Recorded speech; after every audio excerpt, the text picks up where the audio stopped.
এখানে মন্ত্রী পরিষদ বসত। মন্ত্রী পরিষদ এখন যেটা ভারতীয় গণতন্ত্রে বা আছে ক্যাবিনেট, সেই ক্যাবিনেট এখানে বসতো। এখানে রাজা যারা থাকতেন তারা সিদ্ধান্ত গ্রহণ করতেন যে বৈশালী রাজ্যটা কি করে চালানো হবে। আপনারা নিশ্চয়ই দেখেছেন সামনে একটা পুকুর, এই পুকুরটাকে বলা হয় ফরেস্টের পন্ড। এখানে সেই জল নিয়ে আসছে, এখানে বসলে পরে বসে এটা সিদ্ধান্ত গ্রহণ করতে যে কে রাজা হবে। যে 8টা বংশ ছিল তখন এই বৈশালীতে, 8টা বংশ। যেমন তুমি বড়ুয়া, এই বড়ুয়ারা বৌদ্ধ সম্প্রদায়ের লোক ছিল। এই বৌদ্ধ সম্প্রদায়ের প্রতিনিধি থাকতো বা বিভিন্ন সম্প্রদায়ের এখানে লোক থাকতো, তারা রাজা নির্বাচন করত। ওই পুকুর থেকে জল এনে এখানে তাকে বসাতো, বসে তার গায়ের মধ্যে সেই জল দিয়ে রাজ অভিষেক করা হতো। এই যে উঁচু উঁচু জায়গাগুলো দেখতে পাচ্ছেন, এখানে বিভিন্ন রকম প্রতিনিধিরা এখানে বসে সেই সিদ্ধান্তটা গ্রহণ করতো। এখন যেটাকে আপনারা বলেন ক্যাবিনেট মিনিস্টার বা ক্যাবিনেট, হ্যাঁ, সেই ক্যাবিনেট এখানে বসতো। লর্ড ক্যানিংহাম এই জিনিসগুলো কিন্তু খুঁজে আমাদের উপহার দিয়েছেন, ভারতীয়দের উপহার দিয়েছেন। বৌদ্ধদের খালি উপহার দেননি, উনি সম্পূর্ণ ভারতীয়দের যে গণতন্ত্র কেমন কিভাবে হবে, গণতন্ত্রটা কি, হোয়াট ইজ ডেমোক্রেসি, হ্যাঁ, প্রিন্সিপাল অফ ডেমোক্রেসি। আমরা যদি আলোচনা করতে যাই, আমরা যদি পড়াশোনা করতে যাই, তাহলে পরে কিন্তু কি আমাদের বৈশালী সম্বন্ধে জানতে হবে। তো ওখান থেকে জল এনে এখানে রাজা নির্বাচন করা হতো এবং এখান থেকে সিদ্ধান্ত গ্রহণ করে কি রাজা নির্বাচন করা হতো। তো এখানে আরো ইতিহাস হয়ে গেছে যে বুদ্ধ এখানে অধিকাংশ জীবন বর্ষাবাস, যে আপনারা শিবদান করলেন, সেই শিবদানের যে 3 মাস বর্ষাবাস ছিল, 3 মাস বর্ষের বাস যাপন যে করে, সেই বর্ষাবাসটা এখানে অধিকাংশ সময় উনি কাটিয়ে গেছে। এবং যে রতন সূত্র থেকে আরম্ভ করে সবকিছুকে হিন্দিকে ওনার কি সৃষ্টি, এখানে উনি সৃষ্টি করে রাখেন। এখানে আরেকজন মহাপুরুষ ছিলেন, তার জন্ম পাশেই, ওখানে আমরা যাব না, সময় নেই। মহাবীর, যেটা জৈন ধর্মের প্রবর্তক ছিলেন, আমরা সর্বশেষ যিনি জৈন প্রবর্তক ছিলেন, সেই মহাবীরের জন্মস্থান কিন্তু এখানে। আরো একজন মহান নায়িকাও বলা চলে, মহান মানবীয় বলা চলে, বা গণিকাও বলা চলে, তিনি হচ্ছিল আম্রপালি।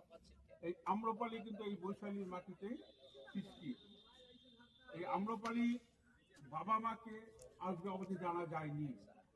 ছোট্ট বয়সে তাকে আম্র বাগানে ফেলে দিয়ে চলে গিয়েছিল। সম্ভবত আমরা জানতে পারি, এটা একটা ঐতিহাসিকদের ধারণা, সে কোনো কুমারী মায়ের গর্ভে জন্মগ্রহণ করেছিল। সমাজ তাকে গ্রহণ করবে কিনা, কুমারী মায়ের তার বাবার কোনো পরিচয় নাই, তাকে ফেলে দিয়ে চলে গেছে। এই বৈশালী নগরীর যে দারোয়ান ছিলেন, সে দারোয়ান তাকে তুলে নিয়ে বাড়িতে মানুষ করে সে আবদ্ধভাবে রেখে দেয়। সে এত সুন্দর হয়ে উঠছিল যে সবাই তার প্রতি একটা লোভ এসে যেতে পারে। তাই একদিন হঠাৎ করে বেরিয়ে গেল, বাইরে খেলতে চলে গেল, তখন তার বয়স ছিল 9। ওই অবস্থাতে সকলের তখন অল্প বয়সে বিয়ে হতো। তারপরে 13-14 বছর যখন বয়স হলো, তখন সবাই ওকে নিয়ে কারাগারি পড়ে গেল যে আমি বিয়ে করব। তার প্রতিদ্বন্দ্বী এই বিশাল রাজার প্রতিদ্বন্দ্বী ছিল কিন্তু মগধের রাজা। মগধের তখন রাজা ছিল বিম্বিসারও তাকে প্রেম নিবেদন করা শুরু করলেন।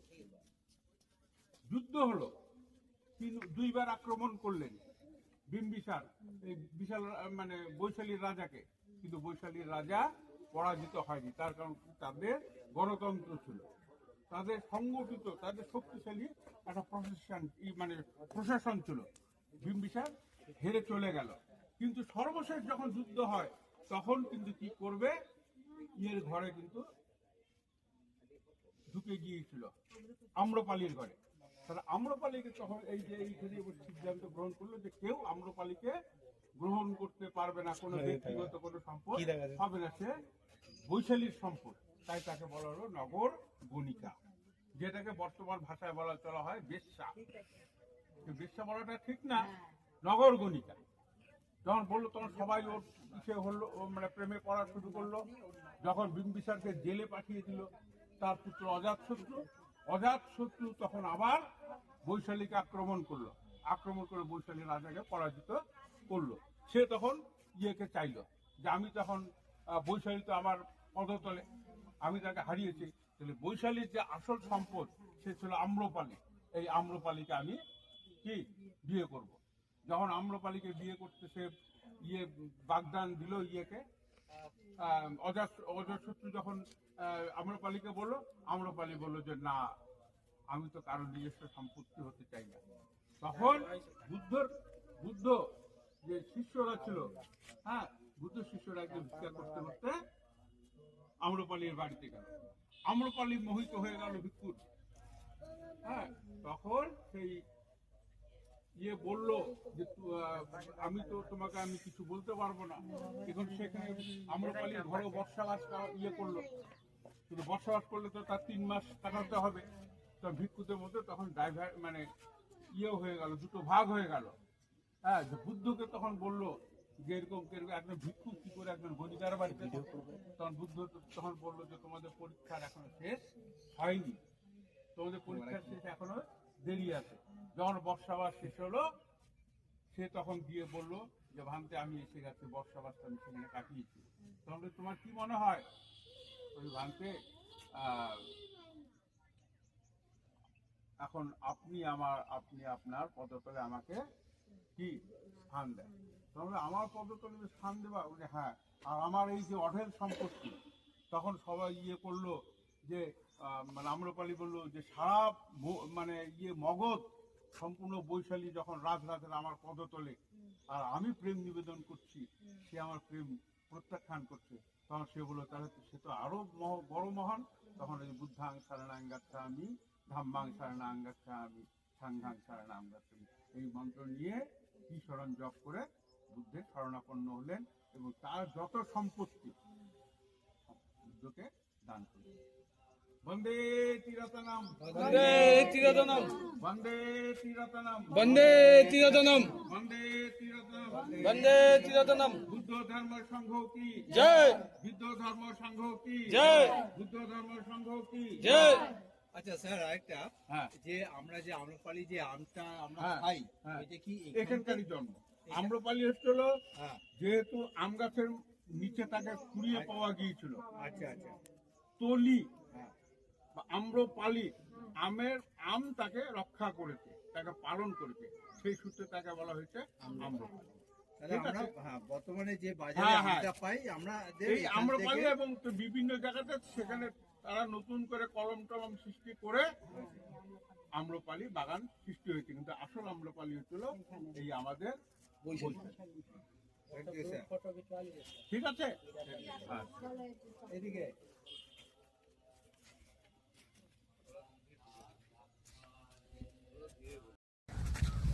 इसको नाम है कलुआ। आप देखते हैं एक अशोक स्तंभ है, ऊपर में एक सिंह है। तो এই সিংহটা উত্তর দিকে মুখ করে আছে, একটা সিংহ। কিন্তু অশোক স্তম্ভে আমরা দেখি সব জায়গায় 4টে সিংহ, এখানে কিন্তু একটা সিংহ। ভগবান বুদ্ধ বৈশালীতে যখন তিনি ঘোষণা দিলেন যে আগামী যে পূর্ণিমা, সেই পূর্ণিমাতে আমার নির্বাণ লাভ হবে, বৈশাখী পূর্ণিমাতে আমার নির্বাণ লাভ হবে। তখন বুদ্ধ এই উত্তর মুখ করে, যেহেতু মল্ল রাজাদের ওখানে যাবেন, হ্যাঁ, সুন্দর নিমন্ত্রণে, এখান থেকে উনি হাঁটা শুরু করলেন। কিন্তু বৈশালীবাসী বুদ্ধকে খুব ভালোবাসতেন এবং শ্রদ্ধা করতেন, তারা কিছুতেই যেতে দেবে না, তার ব্যারিকেড করা শুরু করলো। যায় বুদ্ধ ওখানে আটক করে। তখন বলছে বুদ্ধ তুমি তো চলে যাচ্ছ, আমাদের জন্য তুমি কি দিলে? তখন বুদ্ধ বলল যে ঠিক আছে, তার যে ভিক্ষা পাত্রটা এই বৈশালীতেই কিন্তু উনি দান করে দিয়ে যান। বর্তমানে এই ভিক্ষা পাত্রটা আজকে অবধি আছে, সেটা হচ্ছিল আফগানিস্তানে জাদুঘরে। ওইখানে চলে গেছে। হ্যাঁ, কাবুলের জাদুঘরে এখনো আছে। আপনারা শুনে থাকবেন যে তালিবান সরকার বামিহান মূর্তিগুলো কিন্তু ভেঙে দিয়েছে এবং তারা খোঁজ করছিল যে এই যে ভিক্ষা পাত্রটা, সেই পাত্রটাকে তারা ধ্বংস করবে, কিন্তু তারা ধ্বংস করতে পারেনি, এখনো সেটা অক্ষত অবস্থায় আছে। আর এই যে এটা অশোক স্তম্ভটা উত্তর দিকে মুখ করে, এটা লেখা আছে বুদ্ধের নির্দেশগুলো কিন্তু এখানে আছে। তো এটা নিয়ে কি, এটা নিয়ে আগে এটাকে গ্রামের লোকেরা আশেপাশে, তখন এগুলো তো বাড়িঘর ছিল না, ঘুঁটে মারতো, ঘুঁটে মেরে ওই অক্ষরগুলোকে বন্ধ করে দিয়েছিল, যাতে এই অক্ষরগুলো আর, তার আনপাড় লোক লেখাপড়া জানতো না, এটা গুরুত্ব। তখন এখানকার মানে তথাকথিত মনুবাদী মানসিকতার লোক, অর্থাৎ ব্রাহ্মণবাদী মানসিকতার লোক, তারা বলতো যে এটা হচ্ছে ভীমকা লাঠি, যে কুরুক্ষেত্রে যুদ্ধ হয়েছে, ভীম সেখান থেকে কি তার গদাটা ছুঁড়ে মেরেছে আর এখানে গেড়ে পড়েছে। তো লর্ড ক্যানিংহাম হিউয়েনসাংয়ের গ্রন্থ পড়ে দেখলেন যে আরে কোথায় ইয়াতে আছে, এগুলো কিন্তু যত কিছু ধ্বংসাবশেষ আবিষ্কৃত হয়েছে সবই কিন্তু হিউয়েনসাংয়ের লেখনির মধ্যে ছিল। এই এখানে এসে উনি তখন এটাকে পেলেন, পেয়ে তারপরে এটাকে পরিষ্কার করলেন। পরিষ্কার করে দেখা গেল যে এটা ব্রাহ্মী অক্ষরে কি, কার বাণী? বুদ্ধের বাণী।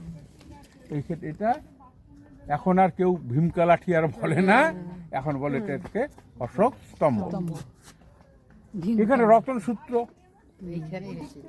এই আমাদের পীঠস্থান এই বৈশালী, এবং এখানে অনেক ইতিহাস আছে। বুদ্ধ এখান থেকে রওনা শুরু, এবং যখন যায় পাশে একটা নদী আছে, উনি কিছুতেই ছাড়বেন না, মানে বৈশালীর লোকেরা কিছুতেই যেতে দেবে না। তখন তার যে ঋদ্ধি শক্তি, বুদ্ধ ঋদ্ধি শক্তি ছিল, কিন্তু সেই ঋদ্ধি শক্তির দ্বারা বন্যা করে দিলেন। আর পেছনে পেছনে হাজার হাজার সন্ন্যাসীরা যাওয়া শুরু করলো, গ্রামীণ লোকরা তখন পিছিয়ে চলে আসলো। তো এটা হলো সেই, এটাই কিন্তু অক্ষত। আর যত অশোক স্তম্ভ আছে সব কিন্তু ভেঙে গিয়েছিল, এটা কিন্তু অক্ষত, এটা কিন্তু অক্ষত। আর এই স্তম্ভগুলো কি? এগুলো হচ্ছিল, এখানে বুদ্ধ বিহার ছিল, বুদ্ধ বিহার। এটা ছিল সংগ্রাম। ওই যে বলেছিলাম যে এই জিনিসগুলো করছে অশোক, এটা বুঝতে হবে। কিন্তু প্রথমে ছিল বিম্বিসার হচ্ছিল অশোকের আগে, বিম্বিসার ছিল বুদ্ধের সমকালীন। তার পরবর্তী সময়ে আসলো অজাতশত্রু। এই অজাতশত্রুর আমলের পরবর্তী সময় যে মগধ রাজা হলেন কে? অশোক। চন্দ্রগুপ্তের পরবর্তী সময়ে বিন্দুসারের পুত্র ছিল অশোক, বুদ্ধের পরবর্তী সময়ে। এই অশোক তখন কি করলেন, ওই যে যখন অস্ত্র ত্যাগ করলেন, শিষ্যর কাছে শিষ্যত্ব গ্রহণ করে, যে আমি আর যুদ্ধে যাব না, কলিঙ্গতে, হ্যাঁ, আমি আমার পুত্র এবং কন্যাকে কি দিলাম? দান করলাম। কাকে দিলাম? সংঘদান। ভগবান না, ব্যক্তি। বুদ্ধ ধর্ম কোনো ব্যক্তির ধর্ম নয়, এটা সংঘের ধর্ম। তার পুত্র এবং কন্যাকে, পুত্র মহেন্দ্র, কন্যা সংঘমিত্রা, তাকে কি ধর্ম প্রচারের জন্য ওদেরকে পাঠাইছে। প্রচারের জন্য আমি সংঘে দান করলাম। সংঘ যেখানে নির্দেশ দিবে সেখানে পাঠাবে।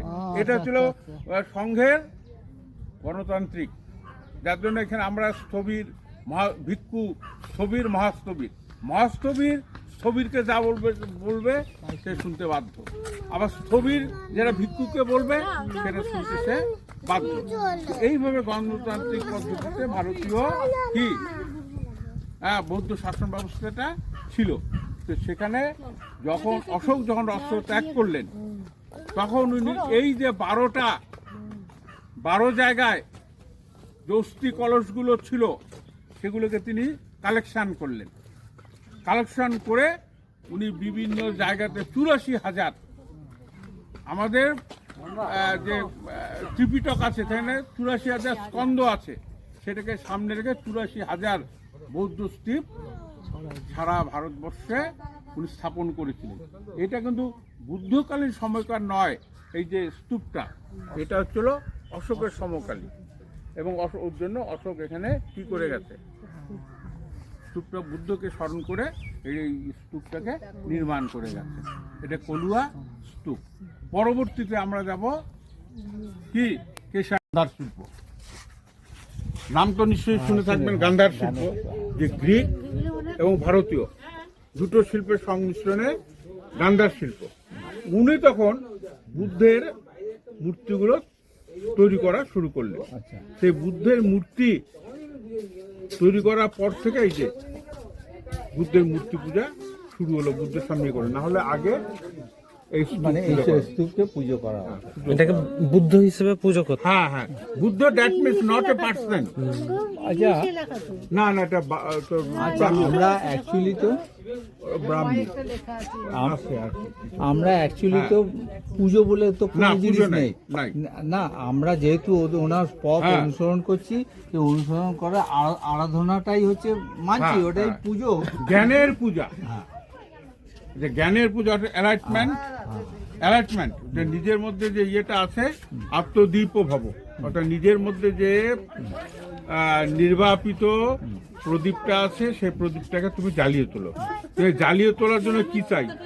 আলো চাই তো, সেই আলোটার পূজারি। যার জন্য বুদ্ধ সবসময় বলছে যে খাওয়ার আগে কি পাঠ করো, 1 টাকা যদি কামাই করো 50 পয়সা তুমি জ্ঞানের পিছনে খরচা করো।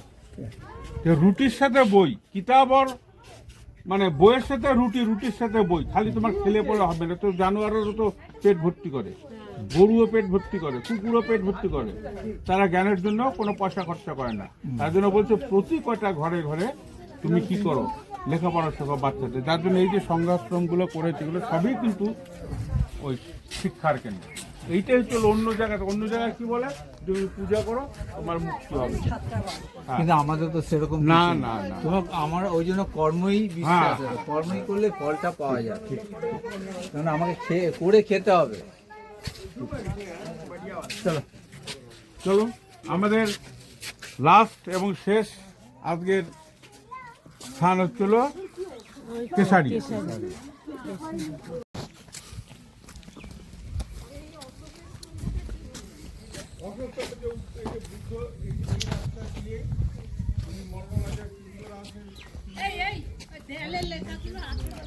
যাই যাই, ওখানে যাব আমি লাস্টে।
বিশ্বাসের উপরে, বিশ্বাস বলতে বিশ্বাস না, প্রামাণ্য, এভিডেন্সিয়াল। যে বুদ্ধ কোন দিকে গেছেন, কি করেছেন, এগুলো তার লেখা আছে, যে লেখাগুলো আছে। আমার বাবা ঠাকুরদাদা, তার ঠাকুরদাদা, তার ঠাকুরদাদা আজকে 2500 বছর ধরে এই লেখাগুলো কিন্তু আছে। দেখো এখনো আছে। কিন্তু এটাকে বলতো কি, এটাকে বলতো যে ভীমকা লাঠি। ভীমকা লাঠি আসলে হ্যাঁ হ্যাঁ সংস্কার করতো। হ্যাঁ লোনা টোনা ঘুরতে গোবর টোবর মারতো। যে উপরটা ঠিক আছে, এইগুলো দেখো তোমার কাছে দেখো আমার জন্য বোতল দেখো এই গেল ছবি দি কোথায় মানে ছবি দি তোমার একটা জলের বোতল টানছো জল খাবে কে? না না ওই যে ছবি দি আমি নিশ্চয় বাচ্চারা কেউ জানে আবার চাচাবে বা মা করে এদিকে আর খাওয়া দিই এদিকে এদিকে টাকা